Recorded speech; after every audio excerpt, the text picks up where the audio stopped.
little conversation about bullying in schools and the process for creating this play. Mr. Radford, do you want to share just sort of what you see happening in schools as someone who's in a school every day? Yeah, sure thing. So, Chris Radford, I'm a Family Resource Center coordinator at Goldsmith Elementary School, so it's located here in Louisville, Kentucky. We have about 600 students there, and at that particular school, there are about 40 different primary languages represented. And so technology is a huge means of communication just because of the diverse population that we have. And for those reasons, there is a lot that we just don't see or can't get to as quickly as information is sent, right, with the click of a button, or as things from neighborhoods or bus rides or whatever it is come back to the schools. And I think over the last 2.5 years now, I don't know how long the stretch of the pandemic has been, but with NTI and, it's like, especially if you have children that are in school, you have had to heavily lean on email or text messages or whatever additional app or communication system has been out there to just, stay up to date on what's going on in the schools. And for the same reason, kids have been using their cell phones or laptops or Chromebooks as well to communicate. So I thought it was pretty hilarious. Just, hey, why don't you just call them? That's never really a thought with these kids because as you mentioned, they are digital natives. So they've grown up in the era where texting is the first and primary, means of communication. Then you have Snapchat or Instagram or, whatever the next best thing is going to be. So it's really difficult to keep tabs on or, just a pulse on everything that's going on, especially when you have, populations that are very diverse or, they grow in numbers. 600 is a pretty small number of students. So when you get to the high schools that have over, 1,000, very easily, and some, just outside of Louisville as well, thinking of much larger schools, there are a lot of hands on deck to try to address problems that are taking place. And so it's a 24/7 around the clock job because the internet does not sleep. Yes, that's true. That's true. Anything you all want to add in terms of what you've noticed through this process or what you've learned about 5th graders using the internet? I guess something that I am aware of as a mom is that with an elementary age child, I have access to his digital life in a way that I wouldn't have access to conversations on a play date. And there is a certain level of trying to balance respecting privacy of, like, I'm not going to go on his play dates with him and hang out and see what they're all saying to each other, but I certainly am going to pick up my phone and see what the conversation is on Messenger. And I find that an interesting balance, a very important balancing act to get right. Yeah. So that would be my comment on it. I've been thinking about that so much as we work on this show. And a question that I have for Mr. Radford, how much of, now that we are back in person in schools, how much do you hear from your students about their communication outside of school? Like, are you all aware of, yeah? So, I think for the most part, we do a pretty good job of, where we are, because we don't have, the larger number of students. But there is always things that, that you can't see every conversation, you can't be around for everything. And I think what makes this play in particular so interesting, right, is that it's, the bullying is taking place in a game. So, typically you think, or, I think most would think about a text message, being shared, or just a social media platform, but not so much a game.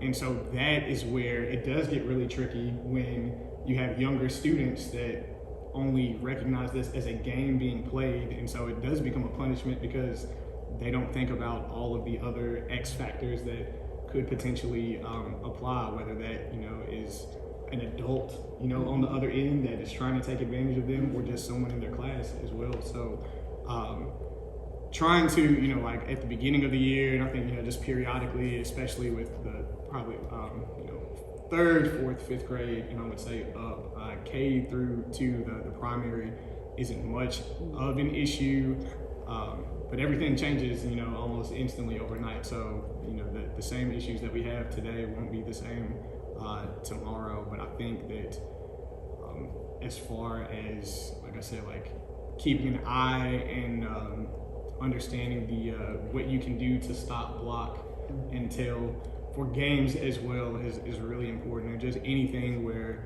your child or student might have access to it in your way. Yeah.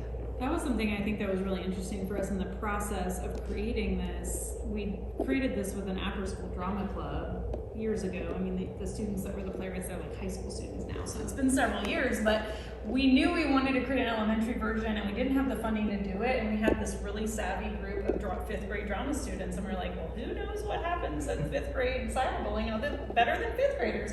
So we created this play, but even in that amount of time, since we did that, we've had to adjust how the bullying happens because technology changes so fast. But that's all they talked about was like, this is happening in games. Like the majority of us don't have phones yet. And like I have a 5th grader now, and like a few of her friends have phones, but a lot of them don't. And it's on these games that they're interacting with each other, especially since COVID, because during COVID, that was the way they could interact with each other. That wasn't part of school, and JCPS is pretty good about like making sure only certain people can have access to the cloud. I mean, there's tons of security in terms of the Google Drive that JCPS uses, that like I, as a parent, can't even email my own child, you know, from a non-JCPS email. So, but there's that difference with high school students or middle school students. Most of them have phones and are on social media, and with this age group, there's some of them have phones, but a lot of them don't. And so, but they're still experiencing this online bullying, and where is that happening, and how can parents and schools be involved in helping them with that? And giving them the skills they are going to need once they have phones. You know, I think there's that part of it too, is they're gonna have phones in a few years, and beyond social media, and what kind of digital citizenship do they need to learn to be able to do that in a way that is safe and also meaningful for them. Any other questions, or you want to? I was just gonna say, like, just to add on to the conversations like that students have with anyone just to be an advocate are so important, because you can't be everywhere, and so the advocates that you have in schools, whether that is someone like the best friend like Phoebe that was there, or an adult, just making sure that you do tell someone is so important, because what, you know, the worst case scenario is like you never want it to get there, but what starts off as, you know, just fairly innocent or playful can take a turn, and we've seen it, you know, not necessarily within Jefferson County, but, you know, on national news, and it's always, you know, like you don't think that it could happen until it does. So I really, like, I sat back, and as a parent, because I have a 3.5-year-old son, and then also as an educator, like watching this and just being like, what else am I going to have to look out for, you know, in another, you know, 9 or 10 years, because like without telling like my age, I didn't have a cell phone until I was in 8th grade, and that was only because I was doing like after school sports, so I had to let my mom know, like, hey, like, I need you to pick me up, or I'm riding home with like someone else. But like, to your point, like, once you have it, it's in your hand, the world is at your fingertips. And again, just as a parent and advocate, being fully aware of the ways that you can try to intervene, and then just letting them know about digital citizenship as well. Because once you do put something out there, even if you delete it, people screenshot things, you know, it's like, you know, like you can send a text message of a screenshot, retweet it, you know, repost it, whatever. So just being mindful of all of those things. So I think it's a really interesting and ever-changing, just fluid dynamic between adults who have grown up without this technology and are having to learn and understand it, as well as the children that are already exposed to it but don't really fully understand the ramifications or consequences for their actions. So just making sure that I think as an educator, I want to be a lifelong learner, and as a parent as well, or just someone that wants to better themselves or children that they're working with, especially with technology, you have to be willing to make a commitment to be a lifelong learner because it just changes so quickly. Any questions or comments from you all? Yeah. I think, and this is like, I get that this particular instance of it is for second through fifth graders, but I also think that it's important to note that this stuff doesn't just like magically disappear once you graduate high school. I know someone who's 30 who's being anonymously harassed by someone who says they're at her workplace but won't say who it is, and is making comments about her body and her disability and her like all kinds of things. I've even had to learn how to block someone off of Venmo because someone would send me $1 and then send me like a bunch of really mean stuff. So like, even adults deal with this from other adults, or from adults deal with it from kids, but like the idea that stuff can follow you home from school or whatever, it can also follow you home from work. It doesn't just like magically stop when you're not in high school anymore. Yeah, and those same tools apply. Like if you don't have your support system that knows this is happening to you, then you're isolated, and it's like the same impact. It has an impact, and that's one of the things that when we first started working with cyberbullying with the middle and high school show, I think that schools have a better understanding and grasp of this now, but when we first started this like 12 years ago, there were schools that were saying like, well, that's happening on social media, it's not happening at school, so it's not our purview, it's not our jurisdiction, so to speak. And the organization Make a Difference for Kids that we were working with was always saying, but if it's affecting their learning, it is your jurisdiction, and if they're getting bullied, it is affecting their learning. And so that there was, always like this convincing of having to convince schools, some schools, not all schools, but I think that's much better now. But I think this element of cyberbullying that's really different from the way those of us who didn't grow up with cell phones and social media were bullied is that when we left school, we left the bullying there, and we could go home and be safe. And with online bullying, you're never safe. Like it's 24/7, it's all the time. You're not ever safe from it unless you're not on social media or on the internet at all, which is not practical, and maybe cutting you off from your support system. So there's been a lot of research around how the deep psychological trauma that happens with like never being safe really has a big impact on kids and adults. Yeah. Can I ask your, because I know Lilith does a lot of after school programming. It's great too, by the way. Morgan just finished up at Goldsmith. She did, yeah. And during the day, how often are you in the schools during the day, like in classes, like those? It depends on the school year, but we, we bring these programs into schools, but we're, it's like an assembly, so it's a different. But we have several residencies that we do. Because I just finished a middle school residency where the kids had their phones out constantly, and the teachers could not ask them. Well, the teachers could ask them to put them away, but if the kids didn't do it, the teachers did not have the authority to enforce that they should be put away. And when I asked, because I was like, this feels really like they just pulled the legs out from under you, to the teacher, it was like, is that just in this school, or is it JCPS wide? And they said that JCPS had said you could no longer require the kids to put them in a phone box or collect them because of parent complaints. And I just think in that case now, so I appreciate the teacher saying, I better not see that cell phone at home. But right, because how much of it is the things that are happening when they're in classes and the different shows that you're doing, and how can we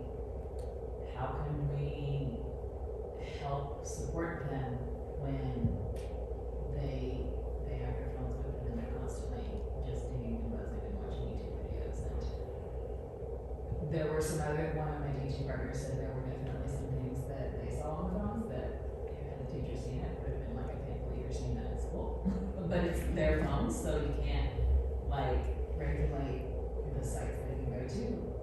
whereas like if it was in a, we used to be able to say like, back in the day, come on, like you couldn't even get on Hotmail at school because that was our thing, right? But now, Right, and the JCPS Chromebooks have all those blocks in place, but their phones don't. Oh, we used to just type HTTPS instead of HTTP, and it would let us like get on campus with the computer line. right? There's You did Always figure it out. I haven't seen that much in the elementary school, I wouldn't say, but definitely, I mean, I did a residency in a high school in January, and there were phones out all over the place, and the teacher did ask them to put them away, and did insist, but there was no consequence if you didn't put it away. And that most of the kids did when the teacher asked them to, but I assume that had to do with the relationship they had with the teacher, you know. Because they certainly didn't have to. Like, there were no consequences if they didn't. Yeah.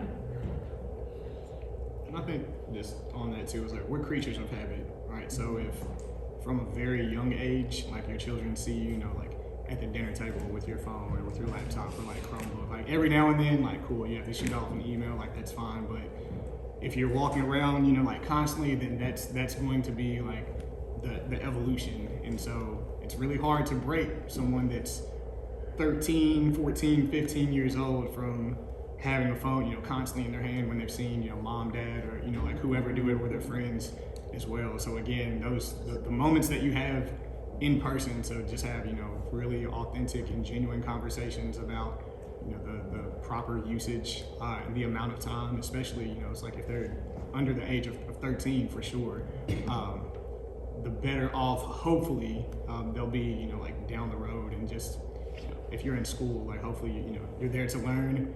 Everything happens, well, not everything, but a lot of things happen like between like transitions, like in the hallways from like middle and high school. So I know from working in both of those elements as well that those instances become more of an issue than just like having the phone in class sometimes, because there's a build up that again, we can't, you know, you can't be everywhere for every conversation. But if you have a relationship and you are an advocate, or if you know, I just like to say, you know, like if you see something, say something, to kind of just step in and try to intervene when you can. So then that way, you know, nothing from a neighborhood, you know, comes back into the school, or just from the beginning of the school day builds up at the end of the day, or as an adult, you know, like you have a middle school kid that has gotten away with it and hasn't had any boundaries, and they continue to harass people, you know, up until, you know, something, you know, hopefully doesn't happen, but until they finally like learn their lesson. So just keeping all those things in mind that,